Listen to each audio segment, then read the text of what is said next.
mga ka-Crabtek, so ngayon may bago tayong video ulit. And this time, ang video natin is about Wi-Fi Smart IR Controller. So I will show you yung unboxing niya and kung paano siya i-connect through Crabtek home application. And most of our customers are asking kung paano siya i-connect yung mga voice command nito. So let's go! So from the outside of the box, makita nyo dito, works with Google Assistant and Amazon Alexa. Sa gilid naman, dito, where you can scan and i-direct kayo kung saan nyo pwedeng i-download yung Crabtek home application. So let's unbox this. So una natin makita dito is itong mismong IR controller. So napaka very small lang siya and may button sa ilalim at may charging port sa gilid. And we have here the USB cable. Then last, Wi-Fi Smart Remote IR Controller User Manual. So dito makita nyo paano siya i-set up and kung paano i-connect sa Crabtek home application. So this IR remote controller is best para sa mga gustong i-control yung mga appliances natin through our mobile devices. So for example, yung Smart TV na may remote control, pwede siya dito sa IR controller. So that means you can control your TV using your mobile devices. And you can also control it via voice commands. So let's try to connect this to our Crabtek home application. So after yung saksak, may magbe-blink siya dito sa loob. And pag hindi siya nagbe-blink, press nyo lang tong button sa ilalim ng at least 10 to 20 seconds. So since nagbe-blink na siya, ready na natin siya i-connect sa Crabtek home application. So open lang natin yung Crabtek home application. So press nyo tong plus sign sa taas. Then click nyo lang tong others. Then dito, makita nyo itong Universal Remote Control. So click nyo yan. And connect lang kayo sa 2.4 network and make sure tama yung password na in-input nyo. So next. So confirm the indicator is blinking rapidly. So kanina nakita nyo, nag-blink na siya. So that means, confirm na siya. And next. So wait lang natin a few seconds para matapos yung kanyang setup. So yun, tapos na. So press nyo yung done. So now you can connect your appliances to our IR controller. But first, i-connect muna natin yung appliances na gusto natin i-connect. So, add remote control. So dito, mamimili kayo ng category kung ano yung appliances na gusto nyo i-connect. So for example, itong air conditioner. So dito hanapin nyo kung ano yung brand name ng aircon nyo. So let's go for Panasonic. Please try to make sure more than 3 buttons is available.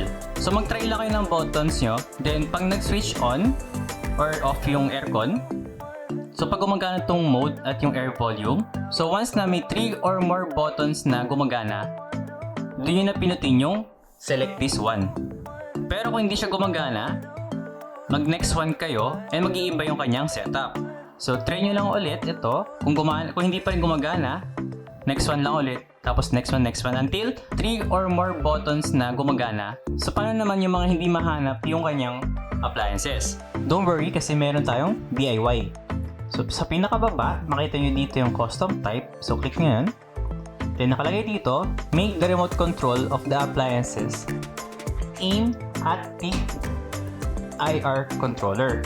So ang range niya dapat nasa 3 cm lang. So sobrang lapit dapat. So next step tayo. So after you press the next step under the screen, please make the remote control of the appliance aim at IR controller. Short press the button you want to learn. Then it will come to next step. So next step tayo para pakita ko sa inyo kung paano. Then point the center of the device, press remote control, same key.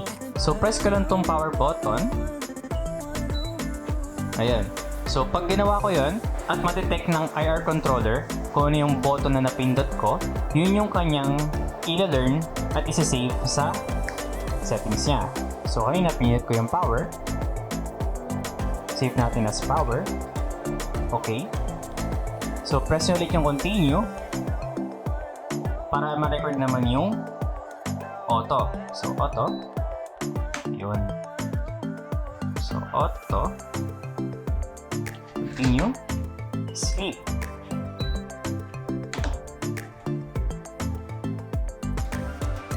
So after i-press lahat yon at na-save na siya dito, press itong save button.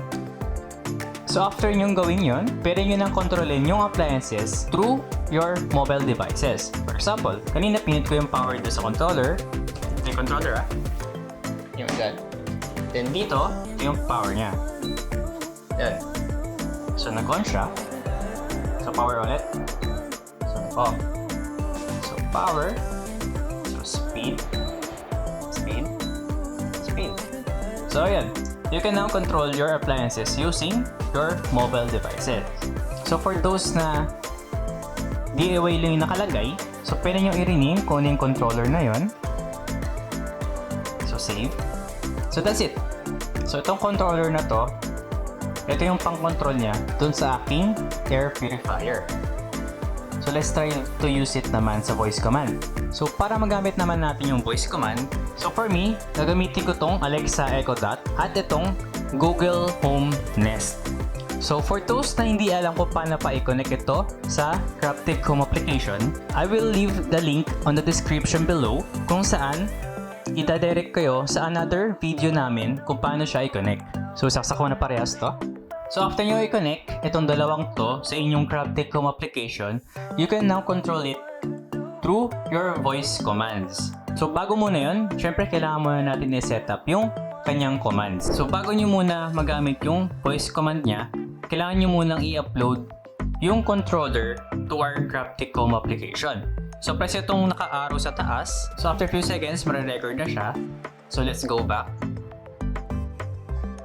Then, pinutin nyo itong smart sa baba.